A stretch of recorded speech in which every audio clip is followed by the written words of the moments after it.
Welcome to this time of sharing together as we look at the Old Testament, Jeremiah, one of the prophets, chapter 31 through 34. But it just occurred to me as I was speaking that this marks a little over a year since we've been doing these recordings, since we haven't been able to worship together. I thank you for sticking with us as we do our worship in this way and look forward to a time, hopefully not too far away, when we can actually begin to gather together in person. So sharing with you as we reflect on the prophet Jeremiah, just considering first of all the biblical narrative. The entire biblical narrative, all of the scriptures center around this idea of relationship with the divine, with the holy, with the other. From the beginning, people have tried to make sense of their understanding or relationship with God, recognizing that there is more to this living than just birth, life, and death, that there must be more to the dash in between our birth date and our final days on earth that matter. Otherwise, what's the point? And so, from the beginning, humankind has wrestled with making sense of life circumstances, why things happen as they do, why events seem out of our control, and how to understand this flow of life. And two, from the beginning, a sense of this relationship between humankind and mystery, humankind and God. That was sought to be understood. We still seek to understand it. However, often that understanding goes a bit off track. The creation story tells us of humankind being made in the image of God. You've heard me say this before, though not physically, but in spirit. We have within us the Spirit of God that is love in capital letters. It's not a simplistic love of things, but a deep inner compassion, peace, and harmony. Even that is really a poor description of this love that cannot really be defined, but is rather known in the deepest sense of our souls. That relationship of love, that connection to God has always been true, and from the perspective of God has not changed. What is that saying? If God seems distant, who moved? Of course, implying that it is we who have gotten off track. God's Spirit is a constant in life, and that Spirit is within us, though at times we disconnect from that truth. The wrestling with that reality is what the biblical narrative is all about. And the practice of our faith is seeking assurance that Spirit is unwavering.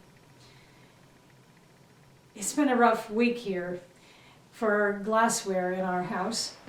First, I dropped a small bowl. It was nothing significant, not of any great value, but it must have landed just right because it pretty much exploded. Pieces of glass everywhere across the kitchen floor. What a mess to clean up. And then a day or two later, Ted broke a glass, and it too shattered all over the kitchen floor. Clean up once again, and then a few days after that, I broke a glass. At least that one didn't spread everywhere, so the cleanup wasn't so bad. But there must be something in the air. At least these weren't of any real value. They weren't family heirlooms.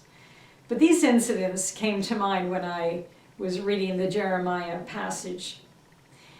As Jeremiah relayed God's message to the people of a new covenant. Why a new one? Because they had broken the old covenant, literally and figuratively.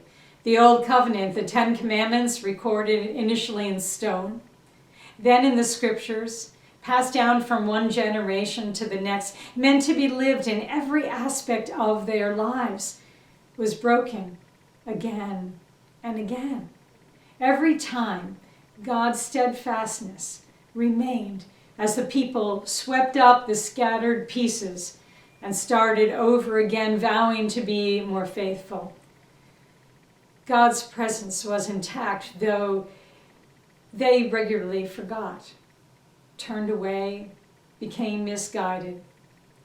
Though throughout history people have felt that in bad times it was God giving up on them, the Spirit that is God, that is in every life, is unwavering. Still, the effort to comprehend came in Jeremiah telling the people of a new way God would reach out to them. It was a new covenant that would not be external to them in tablets or in scriptures, but it would be etched upon their hearts.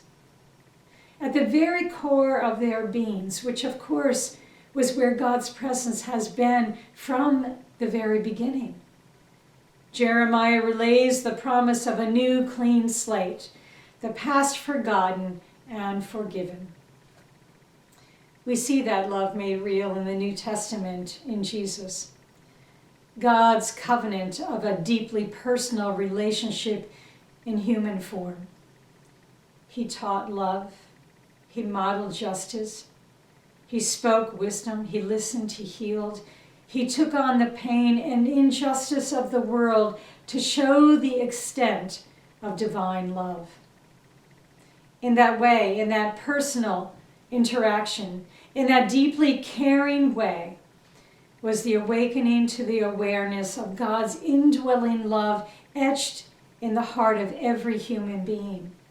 Love deeply embedded into who we are, a relationship of tangible love and transformative grace, extended to every single one of us, available to all who accept that truth. That statement is the key to understanding life. It is not God that changes. It is not spirit that fluctuates with the whims of each moment, but the human soul that vacillates between seeking after satisfaction and knowing inner peace. It is easy to become discouraged when we experience and or witness unnecessary loss, hatred, violence. When events happen as they did in Atlanta this week, we grapple to understand, to make sense of why, but we simply cannot comprehend. The loss is our loss. The sorrow is our sorrow, for we are interconnected in spirit with one another. So too in the spirit of great compassion and love that never ends.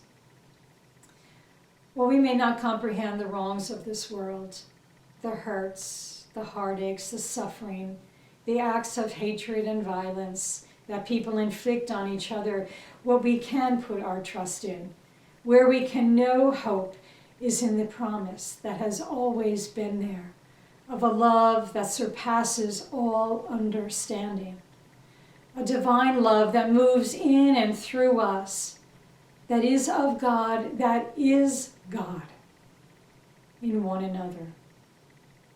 It is that knowing, that awakening to holy presence within, that heralds a new life, that brings a powerful new day.